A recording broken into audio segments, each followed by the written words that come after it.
42 আর 19 হয়েছে হইলো তোমার 61। 61 হ্যাঁ 60টা বাদ দাও 17টা 60টার দিয়ে 17টা গেলে তাই হইলো তোমার 43টা। 43টা হ্যাঁ 43টা 50 টাকা কয়টা হয়? 43টা 50 টাকা করে হইলে হবে তোমার 43-এর অর্ধেক কত হয়?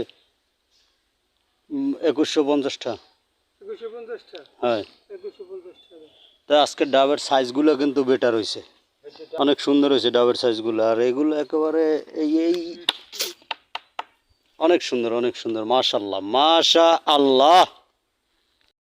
এই যে একটা ডাব, এইটা যে একেবারে মানে এটা ঢাকা শহরে হইলে 300 টাকা, এতে কোনো মিস নেই।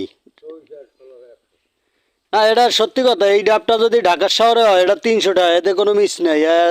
আর অথচ আমরা কিন্তু দেশ গ্রামে এগুলো আমাদের কাছে কিছু মনেই হয় না। যারা শহরে থাকে, যারা বাইরে থাকে, হেগোর কাছে এগুলো অনেক কিছু, অনেক টাফ ব্যাপার। এত সুন্দর একটা ডাব যা আসলে মানে আমার ক্যামেরার মধ্যে আটে না। এটা এত বড় একটা ডাব। এদিকে এদিকের গুলোর চাইতে সবচাইতে এইটাই সেরা। বাহ, একবারে সবটির চাইতে ওই ডাবটাই সেরা। 2150টা হয়েছে না?